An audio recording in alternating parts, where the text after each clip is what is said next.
Good morning, all.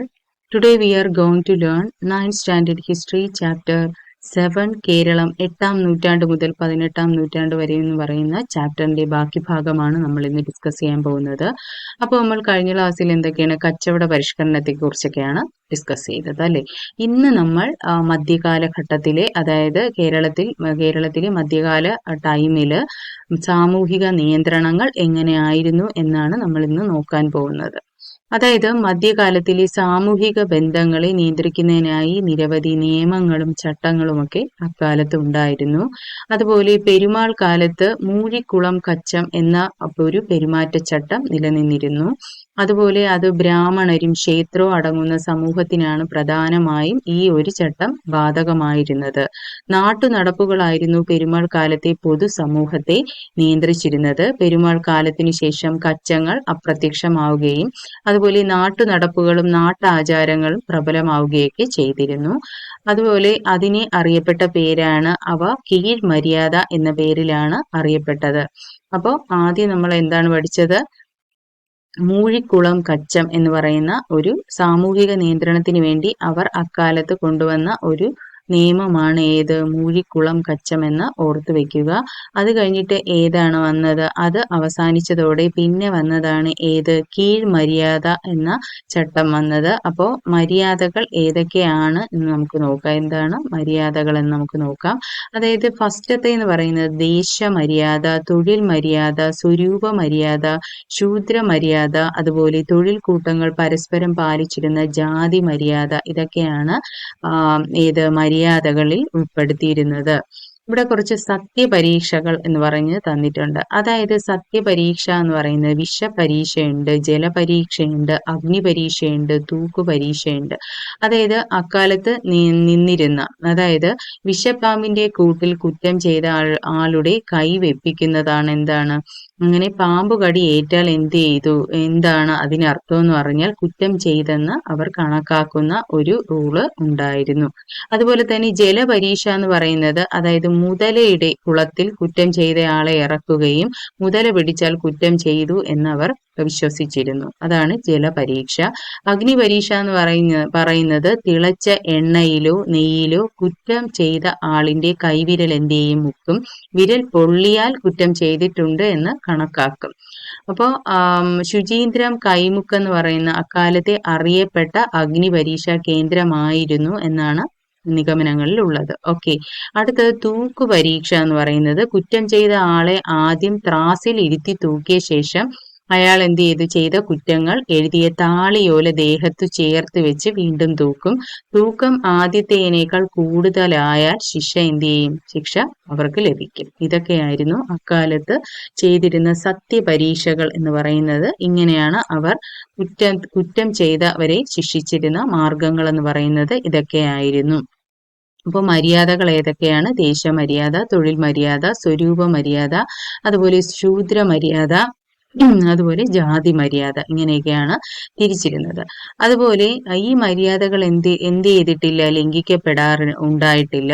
അങ്ങനെ ഉണ്ടായാൽ അത് കലഹത്തിലേക്ക് നയിക്കും. അതുകൊണ്ട് മര്യാദകൾ അനുസരിച്ചിട്ടായിരുന്നു ഇവരുടെ ജാതിമത ബന്ധങ്ങളെല്ലാം സമൂഹത്തിൽ നിലനിന്നിരുന്നത്.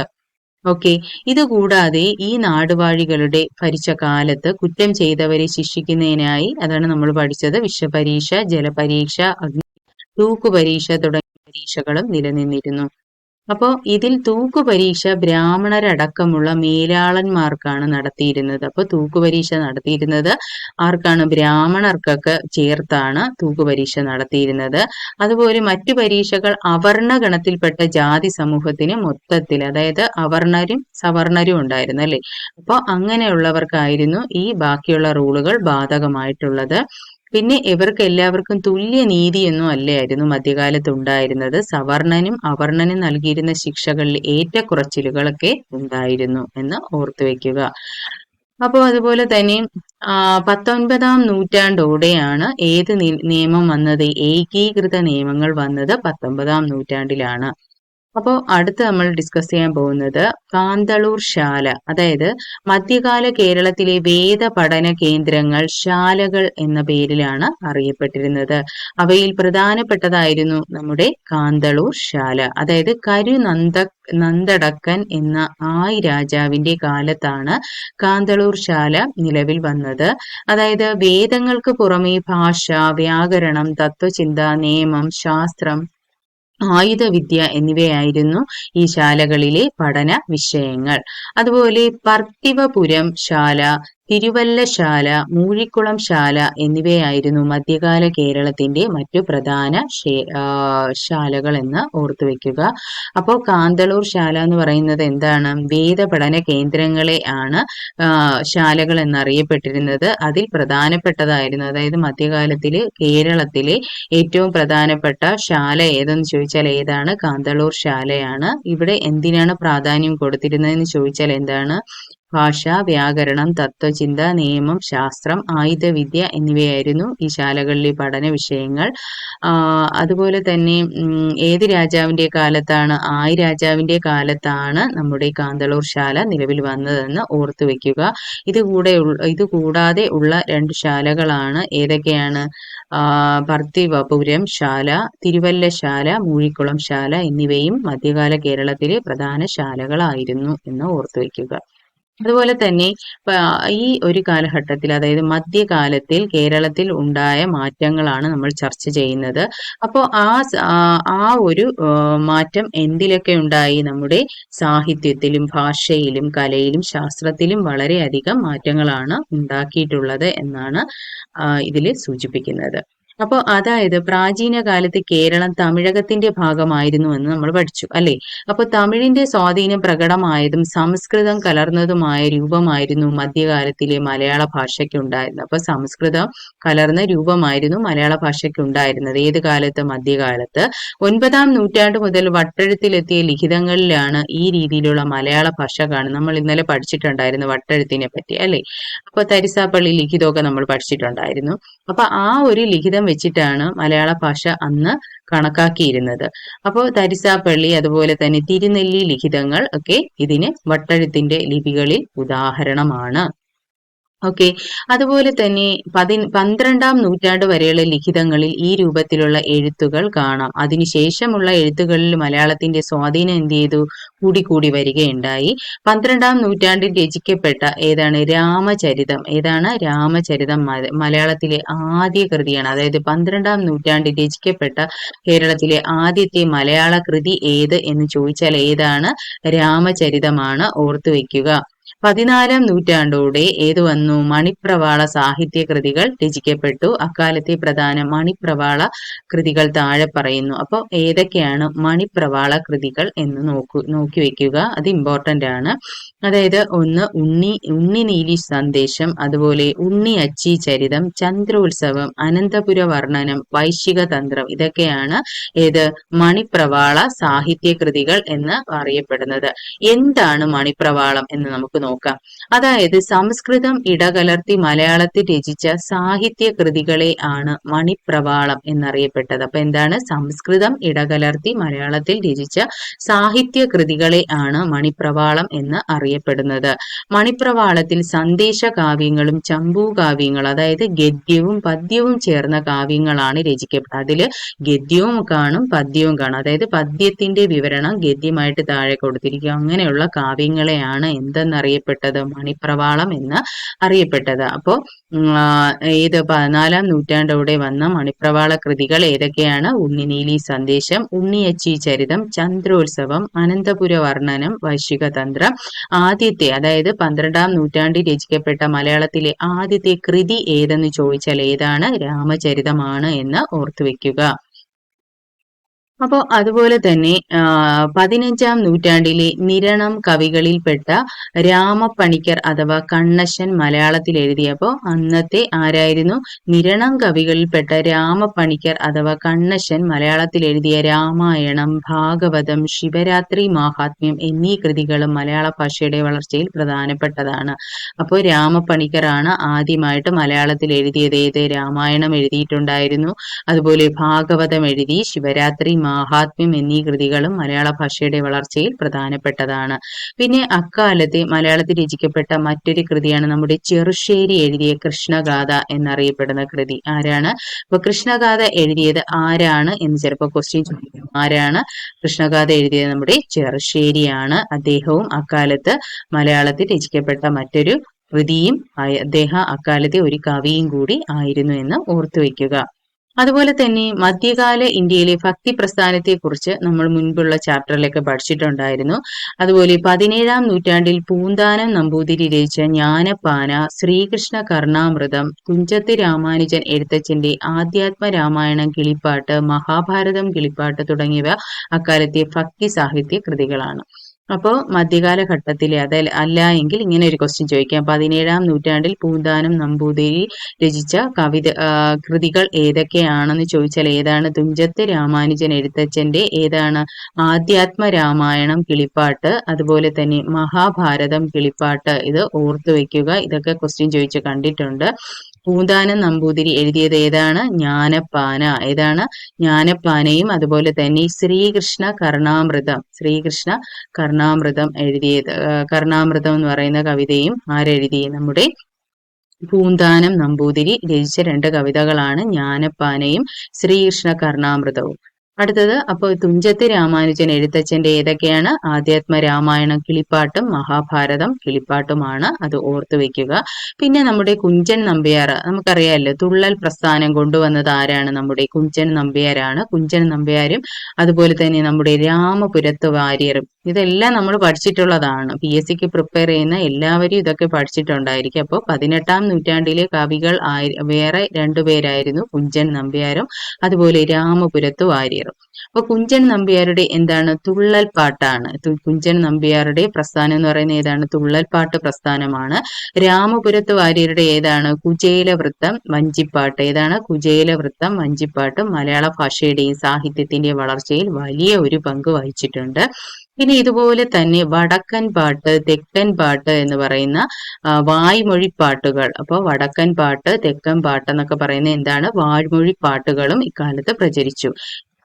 ഇവിടെ കൊടുത്തിട്ടുണ്ട് എന്താണ് വായ്മൊഴി പാട്ടുകൾ. അതില് വടക്കൻ പാട്ടുകൾ, തെക്കൻ പാട്ടുകൾ, തോറ്റം പാട്ടുകൾ, അതുപോലെ കൊയ്ത്തു പാട്ടുകൾ, പടപ്പാട്ടുകൾ ഇതെല്ലാം ഉൾപ്പെടുന്നതാണ് വായ്മൊഴി പാട്ടുകൾ.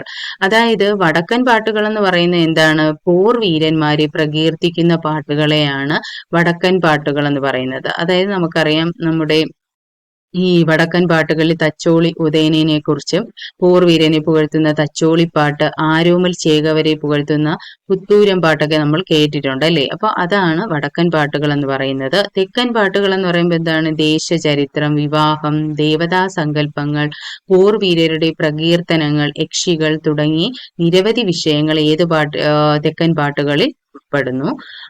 അതുപോലെ തന്നെ ഇതിന് ഉദാഹരണമാണ് പഞ്ചവങ്കാട്ട്, അതുപോലെ നീലിപ്പാട്ട് തുടങ്ങിയവ ഉദാഹരണമാണ്. അതുപോലെ തോറ്റം പാട്ടുകൾ എന്താണെന്ന് നോക്കാം. തോറ്റം പാട്ടുകൾ എന്ന് പറയുന്നത് തെയ്യം, തിറ തുടങ്ങിയ അനുഷ്ഠാനങ്ങളുമായി ബന്ധപ്പെട്ട് വരുന്നതാണ് തോറ്റം പാട്ടുകൾ. നമുക്കറിയാം നമ്മൾ മിക്കവാറും ഭദ്രകാളി ക്ഷേത്രത്തിലൊക്കെ പോകുമ്പോൾ തോറ്റം പാട്ടുകൾ അവിടെ നടത്താറുണ്ട് അല്ലേ? അതാണ് തോറ്റം പാട്ടുകൾ. അതുപോലെ തന്നെ കൊയ്ത്തു പാട്ടുകൾ എന്ന് പറയുന്നത് കൃഷിപ്പണിയിൽ ഏർപ്പെടുന്നവർ കൂട്ടായി പാടിയിരുന്ന പാട്ടിനെയാണ് കൊയ്ത്തു പാട്ടുകൾ എന്ന് പറയുന്നത്. പിന്നെ അതുപോലെ പടപ്പാട്ടുകൾ എന്ന് പറയുന്നത് എന്താണ്? പട നയിക്കുന്നതുമായി ബന്ധപ്പെട്ട് രൂപപ്പെട്ട പാട്ടുകളെയാണ് പടപ്പാട്ടുകൾ എന്ന് അറിയപ്പെട്ടത്. അപ്പോൾ വായ്മൊഴി പാട്ടുകൾ എത്ര തരത്തിൽ? 5 തരത്തിലുണ്ട്. അത് ഓർത്തു വെക്കുക. നമ്മൾ ഇവിടെ പഠിച്ചത് ഈ ഒരു ഭാഗം വളരെ ഇമ്പോർട്ടന്റ് ആണ്. അക്കാലത്ത് നിലവിൽ വന്ന കവികളും അവരുടെ കവിതകളുമാണ്. അത് നല്ലപോലെ വായിച്ചു വെക്കുക. ഓക്കെ. അപ്പോൾ ഇതൊക്കെയാണ് ഭാഷാ സാഹിത്യത്തിലുള്ള മാറ്റം എന്ന് പറയുന്നത്. പിന്നെ ഇതുപോലെ തന്നെ കേരളത്തിന്റെ തെക്കൻ അതിർത്തിയിൽ താമസിക്കുന്നവർ സംസാരിക്കുന്ന ഭാഷയ്ക്ക് തമിഴ് സ്വാധീനവും വടക്കൻ അതിർത്തിയിൽ താമസിക്കുന്നവർ സംസാരിക്കുന്ന ഭാഷയ്ക്ക് കന്നഡ സ്വാധീനവും ഉണ്ടായിരുന്നു. കടൽ വഴി വന്ന കുടിയേറ്റക്കാരുടെയും കച്ചവടക്കാരുടെയും ഭാഷയുടെ സ്വാധീനവും മലയാള ഭാഷയ്ക്കുണ്ട്. അറബികളുടെ സ്വാധീനം അറബി മലയാളം എന്ന വരമൊഴി രൂപപ്പെടുത്തി. 17-ാം നൂറ്റാണ്ടിലെ കാസി മുഹമ്മദിന്റെ, ആരെയാണ്? കാസി മുഹമ്മദിന്റെ മുഹയിദ്ദീൻ മാല ഏതാണ്? അറബി മലയാളത്തിൽ എഴുതിയ കൃതിയാണ്. അതായത് 17-ാം നൂറ്റാണ്ടിൽ കാസി മുഹമ്മദ് എഴുതിയ അറബി മലയാളത്തിൽ എഴുതിയ കൃതി ഏത് എന്ന് ചോദിച്ചാൽ ഏതാണ്? മുഹയിദ്ദീൻ മാല എന്ന് പറയുന്ന കൃതിയാണ്. ഇത് ഇമ്പോർട്ടന്റ് ആണ്. ഖാസി മുഹമ്മദാണ് ഇത് എഴുതിയത്, ഓർത്തു വയ്ക്കുക. അതുപോലെ തന്നെ കേരളക്കരയിലെത്തിയ ക്രിസ്ത്യൻ മിഷണറിമാരും മലയാള ഭാഷയിൽ എന്ത് ചെയ്തു, കൃതികൾ രചിച്ചു. 18-ാം നൂറ്റാണ്ടിൽ മിഷണറിമാർ രചിച്ച കൃതികൾ ഏതൊക്കെയാണെന്ന് നമുക്ക് നോക്കാം. ഓക്കെ, അപ്പോൾ മിഷണറിമാരും എന്ത് ചെയ്തു, കൃതികൾ എഴുതി. അതിൽ ഒന്നാമത്തേതാണ് സംക്ഷേപ വേദാർത്ഥം. ഇതൊക്കെ ക്വസ്റ്റ്യൻ ചോദിച്ച് കണ്ടിട്ടുണ്ട് അല്ലേ. അപ്പോൾ സംക്ഷേപ വേദാർത്ഥം, അതുപോലെ തന്നെ അർണോസ് പാതിരിയുടെ പുത്തൻ പാന, പാറമോക്കൽ തോമാ കത്തനാരുടെ വർത്തമാന പുസ്തകം, ഇതൊക്കെയായിരുന്നു കത്തനാർ, അതായത് ക്രൈസ്തവ മിഷണറീസ് എഴുതിയ ബുക്കുകൾ എന്ന് പറയുന്നത്. അതിൽ ഏറ്റവും ഇമ്പോർട്ടന്റ് ആണ് സംക്ഷേപ വേദാർത്ഥം, അത് ഓർത്തു വയ്ക്കുക. അപ്പോൾ അതുപോലെ തന്നെ ആ കാലത്താണ് തനത് കലാരൂപങ്ങൾ കേരളത്തിൽ രൂപം കൊണ്ടതും മധ്യകാലഘട്ടത്തിലാണ്. അക്കാലത്ത് വളർന്നു വന്ന ചില കലാരൂപങ്ങൾ നമുക്ക് നോക്കാം. ഇവിടെ ഒരുപാട് ഇമേജസ് കൊടുത്തിട്ടുണ്ട്. ഏതൊക്കെയാണ്? മോഹിനിയാട്ടം ഉണ്ടായി, അതുപോലെ കഥകളി, ഓട്ടൻതുള്ളൽ, തെയ്യം, പടയണി, ഒപ്പന, മാർഗം കളി, ദഫ്മുട്ട്, പരിചമുട്ടുകളി, കൂടിയാട്ടം, ചാക്യാർകൂത്ത്, ചവിട്ട് നാടകം, ഇതൊക്കെയാണ് അക്കാലത്ത് രൂപം കൊണ്ട വിവിധ തരത്തിലുള്ള കലാരൂപങ്ങൾ എന്ന് പറയാം. അടുത്തത് സംഗമ ഗ്രാമ മാധവൻ, അതായത് 15-ാം നൂറ്റാണ്ടിൽ കേരളത്തിൽ ജീവിച്ചിരുന്ന ജ്യോതിശാസ്ത്ര ഗണിതശാസ്ത്ര പണ്ഡിതനായിരുന്നു സംഗമ ഗ്രാമ മാധവൻ എന്ന് പറയുന്നത്. അദ്ദേഹം തൃശൂർ ജില്ലയിലെ ഇരിങ്ങാലിക്കുടയാണ് ഇദ്ദേഹത്തിന്റെ ജന്മദേശമെന്ന് കരുതപ്പെടുന്നു. ഗണിതശാസ്ത്രത്തിലെ അനന്ത ശ്രേണികളെ കണ്ടെത്തുകയും പൈയുടെ വില കൃത്യപ്പെടുത്തിയതും മാധവനാണ്. പിന്നെ പോരാത്തതിന് ത്രികോണമിതി, ബീജഗണിതം, അതുപോലെ തന്നെ അന്യൂനമായ സംഭാവനകൾ നൽകിയ മാധവന്റെ പ്രധാന കൃതിയായിരുന്നു വേണുവാരോഹം. ഏതാണ്? വേണുവാരോഹം. മാധവൻ, വടശ്ശേരി പരമേശ്വരൻ, നീലകണ്ഠ സോമയാജി തുടങ്ങിയവരുടെ സംഭാവനകൾ കേരള സ്കൂൾ ഓഫ് മാത്തമാറ്റിക്സ് എന്ന പേരിൽ പാശ്ചാത്യ ലോകത്ത് ഇന്നും പ്രസിദ്ധമാണ് എന്നാണ്. അപ്പോൾ 15-ാം നൂറ്റാണ്ടിൽ കേരളത്തിൽ ജീവിച്ചിരുന്ന പ്രശസ്തനായ ജ്യോതിശാസ്ത്ര ഗണിതശാസ്ത്ര പണ്ഡിതൻ ആര് ആണ് എന്ന് ചോദിച്ചാൽ ആരാണ്? സംഗമ ഗ്രാമ മാധവൻ എന്നുള്ള പേര് ഓർത്തു വെക്കുക. ചിലപ്പോൾ അങ്ങനെയും ക്വസ്റ്റ്യൻ ചോദിക്കാം. അപ്പൊ ആരാണ്? സംഗമ ഗ്രാമ മാധവനാണ്. അദ്ദേഹം എന്തെല്ലാമാണ് കണ്ടുപിടിച്ചതെന്ന് ചോദിച്ചാൽ എന്തെല്ലാമാണ്? അതായത് നമ്മുടെ ഗണിതശാസ്ത്രത്തിലെ ശ്രേണികളെ കണ്ടെത്തുകയും അതുപോലെ പൈയുടെ വില കൃത്യതപ്പെടുത്തിയതും ഇദ്ദേഹമാണ്. പിന്നെ അതുപോലെ തന്നെ ത്രികോണമിതി, ബീജഗണിതം, ഇതിലൊക്കെ അന്യൂനമായ സംഭാവനകളും ഇദ്ദേഹം തന്നിട്ടുണ്ട് എന്നാണ് പറയുന്നത്.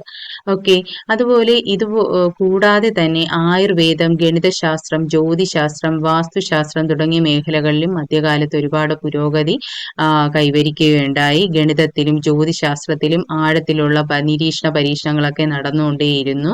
പിന്നെ അതുപോലെ തന്നെ ശങ്കരനാരായണൻ, സംഗമ ഗ്രാമ മാധവൻ, വടശ്ശേരി പരമേശ്വരൻ, നീലകണ്ഠ സോമയാജി തുടങ്ങിയവർ അക്കാലത്തെ പ്രമുഖ ഗണിതശാസ്ത്ര പണ്ഡിതന്മാരാണ്. ഇത് ഇമ്പോർട്ടന്റ് ആണ്, ഇത് വായിച്ചു വെക്കുക. അതായത് പ്രമുഖ ഗണിത പണ്ഡിതന്മാർ ആരൊക്കെയാണെന്ന് അക്കാലത്ത്, അതായത് മധ്യകാലഘട്ടത്തിലെ കേരളത്തിൽ ഉണ്ടായിരുന്ന പ്രമുഖ ഗണിതശാസ്ത്ര പണ്ഡിതന്മാരുടെ പേര് തന്നിട്ട് ഇതിൽ ഉൾപ്പെടുന്നവർ എഴുതാൻ പറയും. അങ്ങനെ ഒരു ക്വസ്റ്റ്യൻ വരാം, സ്റ്റേറ്റ്മെന്റ് എന്നിട്ട്. അപ്പോൾ അങ്ങനെയൊക്കെ ഉണ്ടെങ്കിൽ ഇതുപോലെ ചിലപ്പോൾ ക്വസ്റ്റ്യൻ ചോദിക്കുക. അപ്പോൾ ഇത് നോക്കി വെക്കുക. ഓക്കെ, അപ്പൊ അത് നോട്ട് ചെയ്യുക. അടുത്തത് മലയാള ഭാഷയിലുള്ള സാഹിത്യ കൃതികളും മലയാളിയുടേതായ കലാരൂപങ്ങളും വളർന്നു വന്നതും സവിശേഷമായ സാമൂഹിക സാമ്പത്തിക സ്ഥാപനങ്ങൾ നിലവിൽ വന്നതും ശാസ്ത്ര മേഖല വളർച്ച പ്രാപിച്ചതും മധ്യകാലത്താണ്. അപ്പോൾ ഏതൊക്കെയാണ് മലയാള ഭാഷയുടെ സാഹിത്യ കൃതി, കലാരൂപങ്ങൾ, അതുപോലെ ഏതാണ് സാമൂഹിക സാമ്പത്തിക സ്ഥാപനങ്ങൾ നിലവിൽ വന്നു, അതുപോലെ ശാസ്ത്ര മേഖല വളർച്ച പ്രാപിച്ചു. അതായത് കേരള സംസ്കാരത്തിന്റെ സവിശേഷ മുദ്രകൾ എല്ലാം രൂപപ്പെട്ടതും ഈ ഒരു പീരീഡ് ഓഫ് ടൈമിലാണ്. ഏത്? മധ്യകാലഘട്ടത്തിലാണ്. അപ്പോൾ ഇതൊക്കെയാണ് ഈ ചാപ്റ്ററിലുള്ളത്. ഈ കേരളം 8-ാം നൂറ്റാണ്ട് മുതൽ 18-ാം നൂറ്റാണ്ട് വരെ എന്ന് പറയുന്ന ചാപ്റ്ററിൽ ഇതൊക്കെയാണുള്ളത്. ആദ്യം നമ്മൾ എന്താണ് പഠിച്ചത്? പെരുമാൾ ഭരണകാലം. ആരൊക്കെ? അതിൽ ഏതൊക്കെയാണ് വരുന്നത്? കുടി, ഊര്, നാട്. സ്വരൂപങ്ങളിൽ വരുന്നത് കോല സ്വരൂപം, നെടിയിരിപ്പ് സ്വരൂപം, പെരുമ്പടപ്പ് സ്വരൂപം, തൃപ്പാപ്പൂര് സ്വരൂപം. പിന്നെ നമ്മൾ പഠിച്ചത് ഭൂ ഉടമ അവകാശങ്ങൾ, അതായത് ചേരിക്കൽ, ബ്രഹ്മസ്വം, ദേവസ്വം, അവരെ കുറിച്ച് പഠിച്ചു. പിന്നെ അക്കാലത്ത് നിലയുന്ന കൃഷി, തൊഴിൽ കൂട്ടങ്ങൾ, ജാതികൾ, അവരെ കുറിച്ച് പഠിച്ചു. കച്ചവട ബന്ധങ്ങൾ എന്ന് പറയുമ്പോൾ പ്രാദേശിക കച്ചവടം, ദൂരദേശ കച്ചവടം, വിദേശ കച്ചവടം. വിദേശ കച്ചവടത്തിൽ വരുന്ന പ്രധാന ആളുകളാണ് ഏതൊക്കെ? അഞ്ചുവണ്ണവും മണിഗ്രാമവും ഓർത്തുവെക്കുക. സാംസ്കാരിക സമന്വയത്തിൽ വരുന്നത് ബ്രാഹ്മണർ, ജൈനർ, ബുദ്ധർ, ജൂത, ക്രൈസ്തവ, ഇസ്ലാം മതവിഭാഗങ്ങൾ പഠിച്ചു. അതുപോലെ അതുപോലെ സാമൂഹിക നിയന്ത്രണങ്ങളിൽ മര്യാദകൾ പഠിച്ചു, പരീക്ഷകൾ എന്തൊക്കെയാണെന്ന് പഠിച്ചു, മര്യാദകൾ എത്ര തരമുണ്ടെന്ന് പഠിച്ചു. അതുപോലെ ഭാഷ, സാഹിത്യം, കല, ശാസ്ത്രം ഇവയിൽ വന്ന വളർച്ച, അതായത് മലയാള ഭാഷയിൽ വന്ന വളർച്ച, മണിപ്രവാളത്തിന്റെ വളർച്ച, അതുപോലെ പൂന്താനം, എഴുത്തച്ഛൻ, കുഞ്ചൻ നമ്പ്യാർ ഇവരുടെ സംഭാവനകൾ, ഇവരുടെ കൃതികൾ, അത് ഇമ്പോർട്ടന്റ് ആണ്, പഠിച്ചു വെക്കുക. പിന്നെ അക്കാലത്ത് വന്ന വടക്കൻ പാട്ടുകളും തെക്കൻ പാട്ടുകളും അതെന്താന്നൊക്കെയാണെന്ന് നമ്മൾ പഠിച്ചിട്ടുണ്ട്. പിന്നെ അന്ന് ഉയർന്നു വന്ന കലാരൂപങ്ങൾ ഏതൊക്കെയാണ്, അത് ഇമ്പോർട്ടന്റ് ആണ്. അപ്പോൾ ഈ ചാപ്റ്റർ എല്ലാം കൊണ്ട് ഇമ്പോർട്ടന്റ് ആണ്. അപ്പോൾ now let's wind up this section. Okay, അപ്പോൾ എല്ലാവരും ഇത് നല്ലപോലെ വായിക്കുമെന്ന് വിശ്വസിക്കുന്നു. Okay, don't forget to watch my channel. If you like my channel, please like, share and subscribe. Okay, see you again. Okay, thank you.